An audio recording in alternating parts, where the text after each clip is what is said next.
શિયાળાની ઠંડીની અંદર જો આવા ગરમા ગરમ પરાઠા અને એકદમ ચટપટી તીખી ટમટમતી ચટણી મળી જાય ને તો જલસો પડી જાય, બીજું કંઈ જ ના જોવે. તો આજે આપણે એકદમ માર્કેટમાં ફ્રેશ અત્યારે શિયાળામાં મૂળા મળી રહ્યા છે, તો મૂળાની ચટણી અને મૂળાના પરાઠા બનાવી લઈશું. બનાવવા પણ એકદમ સરળ છે અને આ પરાઠા તમે મારી આ રીતે બનાવશો ને તો વણતી વખતે પરાઠા જરાય ફાટશે, તૂટશે નહીં, સ્ટફિંગ અંદર સુધી જશે અને વણવામાં પણ એટલા સહેલા રહેશે ને. તો મૂળાના પરાઠા બનાવવા માટે એક વાસણની અંદર આપણે 2 કપ જેટલો ઝીણો રોટલીનો લોટ એડ કરી લઈશું. ઘઉંનો લોટ એડ કરી દઈશું. એની અંદર સ્વાદ પ્રમાણે મીઠું, 1 ચમચી જેટલું તેલ એડ કરી લઈશું અને અહીંયા થોડી એવી મેં કસૂરી મેથી લીધી છે અને હાથની મદદથી મસળીને એડ કરી લઈશું. તમે આની અંદર થોડો એવો અજમો પણ એડ કરી શકો, 1 ચમચી જેટલો. તો મેથી એડ કરીને બધી વસ્તુને મિક્સ કરી લઈશું. સરસ રીતે મિક્સ થઈ જાય એટલે થોડું પાણી એડ કરીને સોફ્ટ લોટ બાંધી લઈશું. હવે જ્યારે પણ તમે પરાઠા બનાવો ને ત્યારે લોટને એકદમ ઢીલો રાખવાનો છે. જેટલો ઢીલો લોટ હશે ને એટલા પરાઠા એકદમ સરસ બનશે, જરાય વણતી વખતે ફાટશે, તૂટશે નહીં અને સ્ટફિંગ પણ છે ને અંદર સુધી જશે. તો આ રીતે લોટને મસળીને સરસ રીતે ચીકણો કરી લેવાનો છે અને સોફ્ટ કરવાનો છે. આપણે રોટલી કરીએ છીએ ને એવો લોટ કરવાનો છે. એનાથી પણ થોડો ઢીલો થશે ને તો પણ વાંધો નહીં, પરાઠા સરસ થશે. લોટ બંધાઈ જાય એટલે અડધી ચમચી જેટલું તેલ એડ કરી દઈશું અને ફરીથી લોટને સરસ રીતે મસળી લઈશું. તો લોટને આ રીતે મસળવો ખૂબ જ જરૂરી છે. ઘઉંના લોટમાંથી આપણે જ્યારે પરાઠા બનાવતા હોઈએ છીએ ને ત્યારે ઘણા બધાનો પ્રશ્ન હોય છે અને મૂળાના પરાઠા બનાવીએ ને ત્યારે મૂળામાં પાણીનું પ્રમાણ બહુ જ પ્રમાણમાં હોય છે, એટલે પાણી વધારે નીકળતું હોય છે, એનાથી પરાઠા સરસ નથી બનતા. તો હું આજે તમને એવી સરસ ટિપ્સ આપીશ ને એનાથી પરાઠા તમારા જરાય ફાટશે નહીં. તો લોટ બંધાઈ જાય એટલે ઢાંકીને એને 10 મિનિટ રેસ્ટ આપીશું. ત્યાં સુધી મૂળાનું સ્ટફિંગ બનાવી લઈશું. એના માટે મેં અહીંયા 3 મીડિયમ સાઇઝના મૂળા લીધા છે. મેં થોડા પતલા લીધા છે.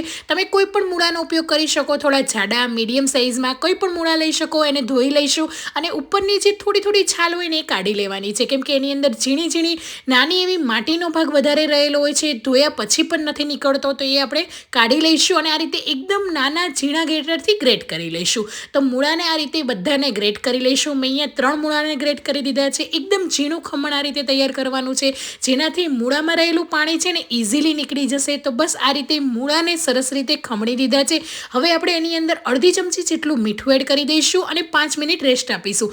બસ મીઠું એડ કર્યા પછી 5 થી 7 મિનિટ રેસ્ટ આપ્યા પછી એને પાણીને કાઢી લેવાનું છે. તો તમે મૂળાને આ રીતે હાથની મદદથી મુઠ્ઠી ભરીને આ રીતે દબાવશો ને એટલે ઘણું બધું પાણી નીકળશે. જેટલું નીકળે ને એટલું કાઢી લેવાનું છે. જો ના ફાવે તો તમે કોઈ પણ સુતરાઉ કપડાની અંદર કે કોઈ પણ ઘરમાં રહેલા પતલા નેપકિનની અંદર એડ કરીને પાણીને નીચવીને કાઢી શકો. તો આ રીતે બધા જ મૂળાનું પાણીને આપણે કાઢી લઈશું અને એને એકદમ સરસ રીતે આ રીતે કોરું થઈ જાય ને એટલે આપણે એક વાસણમાં એડ કરી દઈશું. તો સ્ટફિંગ આવું હોવું જોઈએ. હવે મૂળાના પરાઠા બનાવીએ ને ત્યારે સ્ટફિંગની અંદરથી તમે ગમે તેવું પાણી કાઢો ને તો પણ થોડું એવું પ્રમાણ મૂળામાં હોય જ છે. તો હું એના માટે શું કરું ને એ હું તમને વિડીયોમાં આગળ બતાવીશ. હવે 1 મોટી ચમચી આદુ અને મરચાંની પેસ્ટ એડ કરી લઈશું. થોડા એવા લીલા સમારેલા ધાણા અને આ રીતે 3 ચમચી જેટલી નાયલોન સેવ એડ કરી છે. કોઈ પણ સેવ તમે લઈ શકો, આલુ સેવ કે ઘરમાં રહેલી કોઈ પણ સેવ એડ કરી દેવાની. અડધી ચમચી કસૂરી મેથી, થોડો એવો પરાઠા મસાલા ના હોય તો ગરમ મસાલો એડ કરી શકો અને મિશ્રણને મિક્સ કરી લેવાનું. તમે જોઈ શકો છો આપણે સેવ એડ કર્યા પછીનું રિઝલ્ટ એકદમ છૂટું અને આ રીતનો મસાલો બનીને તૈયાર થઈ જશે. મૂળામાં જરાય પાણી પણ નહીં રહે અને આ રીતે બેસનની સેવ એડ કરવાથી એકદમ સરસ એવા ક્રિસ્પી પરાઠા પણ થશે. અને હા, જો સેવ કે કંઈ જ તમારે ના એડ કરવું હોય તો 1 થી 2 ચમચી જેટલા બેસનને થોડું એવું ઘીની અંદર રોસ્ટ કરીને એડ કરી લેશો ને તો પણ સ્ટફિંગ એકદમ સરસ કોરું જ બનશે. તો આ મેં તમને ટિપ્સ આપી મૂળાના પરાઠાના સ્ટફિંગની. તો સ્ટફિંગ એકદમ સરસ રીતે તૈયાર છે. હવે લોટને ચેક કરી લઈએ. 10 થી 15 મિનિટ થઈ ગઈ છે. તો ફરીથી લોટને મસળી લઈશું અને તમે જોઈ શકો છો લોટ કેટલો મેં અહીંયા સોફ્ટ એકદમ ઢીલો લોટ બાંધ્યો છે. હવે એમાંથી મીડિયમ સાઇઝના બોલ્સ તૈયાર કરી લઈશું. થોડો એવો કોરો લોટ કે પછી તેલને આ રીતે હાથમાં લઈને સ્પ્રિંકલ કરીને શેપ આપી દઈશું. આ રીતે રાઉન્ડ ઉપરથી થોડો એવો પતલો રાખીશું, વચ્ચેનો ભાગ જાડો રાખીશું. તમને આ રીતે હાથની મદદથી ના ફાવે તો તમે વણીને પણ કરી શકો. વચ્ચે થોડો એવો ખાડો કરીને એની અંદર 1.5 થી 2 ચમચી સ્ટફિંગ ભરીશું. હું અહીંયા ભરપૂર પ્રમાણમાં સ્ટફિંગ પણ ભરી રહી છું અને ઉપરથી આ રીતે ફોલ્ડ કરી લઈશું અને એક્સ્ટ્રા જે લોટ હોય ને એ આ રીતે રાઉન્ડ કરીને ઉપરથી કાઢી લઈશું. તો બસ આ રીતે વિડીયોમાં બતાવ્યું છે ને એ રીતે પરાઠાને ફોલ્ડ કરી લેવાનો છે. ઉપરનો એક્સ્ટ્રા પાર્ટ આ રીતે ટ્વિસ્ટ કરીને કાઢી લઈશું અને ઉપર આ રીતે હાથની મદદથી પ્રેસ કરી લઈશું, જેથી સ્ટફિંગ છે ને એ સાઈડની કિનારીમાં પણ જશે. કોરો ઘઉંનો ઝીણો લોટ ફરીથી સ્પ્રિંકલ કરી લઈશું અને પરાઠાને આ રીતે પ્રેસ કરી લઈશું. આ રીતે પ્રેસ કરીને પછી વણવાથી સ્ટફિંગ સાઈડમાં પણ જશે અને આ રીતે કન્ટિન્યુઅસ તમે વણી શકો છો. રિઝલ્ટ તમારી સામે છે, તમે જોઈ શકો છો. ક્યાંયથી પરાઠા ફાટતા નથી, તૂટતા નથી. હું તમને બંને સાઈડ બતાવી રહી છું, આગળ પાછળ કોઈ પણ સાઈડ તમે વણીને પરાઠા સરસ રીતે બનાવી શકો અને જેટલા પતલા જાડા તમારે જેવા કરવા હોય એવા બનીને તૈયાર થઈ જશે. તો બસ આ 1 થી 2 ટિપ્સ ધ્યાન રાખી લીધી ને તો તમે પણ ઘરે આ રીતે પરાઠા બનાવી શકશો.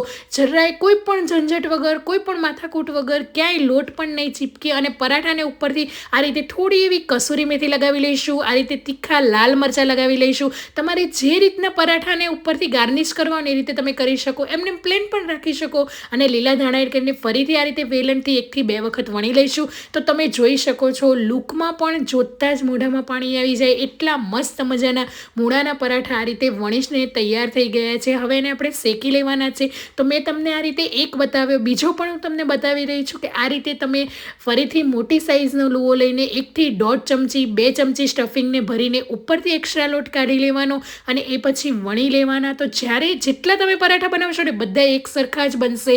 તમે પાછળથી મરચાં અને કસૂરી મેથી લગાવી શકો, આગળ પણ લગાવીને આ રીતે વણી શકો. જે રીતે તમને ફાવે એ રીતે, એમને મેં કીધું એ રીતે પ્લેન રાખી શકો. કેટલા સરસ રીતે રોટલી વણીએ ને એ રીતે પરાઠા વણાઈ રહ્યા છે. ક્યાંય કોઈ સાઈડમાંથી, વચ્ચે, કિનારીમાંથી સ્ટફિંગ જરાય બહાર નથી આવ્યું. હવે તવીને સરસ રીતે ગરમ કરી લઈશું અને પલટાવીને બંને સાઈડથી એવા સરસ દબાવીને ક્રિસ્પી કરી લઈશું. જો તમને પરાઠા થોડા વધારે ક્રિસ્પી ગમતા હોય તો લો ગેસની ફ્લેમ પર એને શેકવાના અને બંને સાઈડથી બટર, ઓઇલ, ઘી જે પણ તમને ગમતું હોય એ તમારે લગાવી લેવાનું અને બંને સાઈડથી સરસ રીતે ક્રિસ્પી કરી લઈશું. તો તમે જોઈ શકો છો કેટલા સરસ લુકમાં પણ એટલા મસ્ત લાગે છે અને સવારના ચામાં તમે એન્જોય કરી શકો કે પછી રાત્રે જો તમારે ડિનરમાં ખાવા હોય, જો તમે રાત્રે મૂળા ખાતા હોય તો રાત્રે બનાવી શકો અને જો ના ખાતા હોય તો સવારના નાસ્તામાં જરૂરથી એક વખત ટ્રાય કરજો. એટલા મસ્ત મજાના લાગશે. ગરમા ગરમ પરાઠા, ચા, કોફી કે આ રીતે મૂળાની ચટણી સાથે ટ્રાય કરજો. તો પરાઠા તૈયાર છે. હવે મૂળાની ચટણી બનાવી લઈશું. તો એક વાસણની અંદર 2 ચમચી જેટલું તેલ મૂકીને 2 ટામેટાને વચ્ચેથી કટ કરીને એડ કરી દઈશું અને થોડી એવી 10 થી 12 લસણની આખી કળી એડ કરીને લો ગેસની ફ્લેમ પર એને સરસ રીતે કૂક થવા દઈશું. તો ટામેટા એક સાઈડથી સરસ સોફ્ટ થઈ ગયા છે. તો હવે આપણે ઢાંકણ ખોલીને ચેક કરી લઈશું. બીજી સાઈડથી પણ પલટાવી લઈશું અને એકદમ સરસ રીતે ટામેટાની છાલ નીકળે ને ઉપરની ત્યાં સુધી એને શેકાવા દેવાના છે. ગેસની ફ્લેમ લો જ રાખીશું. જો તમે હાઈ ગેસની ફ્લેમ રાખીને તો બળી જશે અને ટામેટા અંદરથી કાચા રહેશે. તો બંને સાઈડથી એકદમ સરસ રીતે ટામેટા કૂક થઈ ગયા છે. ઉપરની છાલ પણ તમે જોઈ શકો છો કલર ચેન્જ થઈ ગયો છે અને ઇઝીલી નીકળી જાય છે. હવે ગેસની ફ્લેમ બંધ કરી લઈશું અને આ રીતે છાલ બધી નીકળી જાય ને એટલે હવે એને ઠંડા થવા દઈશું. ઠંડા થાય ત્યાં સુધી આપણે એક મૂળો લઈ લઈશું. તો અહીંયા મેં મીડિયમ સાઇઝનો એક મૂળો લીધો છે. તો એને પાંદડાનો પણ આપણે ઉપયોગ કરવાના છે.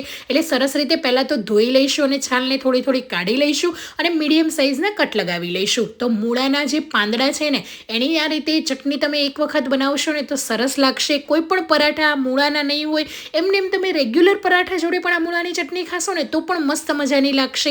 એકદમ ચટપટી અને તમે સ્પાઇસી ઓછી વધારે તમે કરી શકો. તો આ રીતે મૂળાની જે પાછળની પાન આવે ને ભાજીને પણ આ રીતે કટ કરી શકીશું. એક જ મેં મૂળો લીધો છે. હવે એને આ રીતે ચોપરની અંદર એડ કરી દઈશું. મૂળાના પાન અને આગળનો મૂળાનો વ્હાઈટ ભાગ બંને, જે ટામેટા અને લસણને આપણે રોસ્ટ કરીને રાખેલું એ પણ એડ કરી દઈશું. અને એક લાલ મરચું મેં અહીંયા તીખું લીધું છે. એની જગ્યાએ તમે લીલું મરચું પણ લઈ શકો. થોડા ધાણા એડ કરી લઈશું અને ચોપ કરી દઈશું. ચોપરની જગ્યાએ તમે મિક્સર જારમાં 1 થી 2 વખત પલ્સના મોડ પર પણ પીસીને આ ચટણી બનાવી શકો. અને હા, જો તમારે ખાંડીને બનાવી હોય તો ખાંડીને પણ બનાવી શકો. એનો ફ્લેવર પણ સરસ આવશે. હવે મીઠું, 1 ચમચી લાલ મરચું અને 2 ચમચી સિંગતેલ એડ કરીશું. સિંગતેલની જગ્યાએ તમે મસ્ટર્ડ ઓઇલ પણ એડ કરી શકો. એનો ફ્લેવર પણ સરસ આવશે. જે તમે તેલ ખાતા હોય એ બંનેમાંથી એક પણ એડ કરી શકો. તો એકદમ ચટપટી અને ટેસ્ટી મૂળાની ચટણી તૈયાર છે. તો ગરમા ગરમ મૂળાના પરાઠા સાથે મૂળાની ચટણીને સર્વ કરીશું. અને આ પરાઠા તમે દહીં અને આ ચટણી બંને સાથે પણ એન્જોય કરી શકો. જરૂરથી એક વખત બનાવીને ટ્રાય કરજો.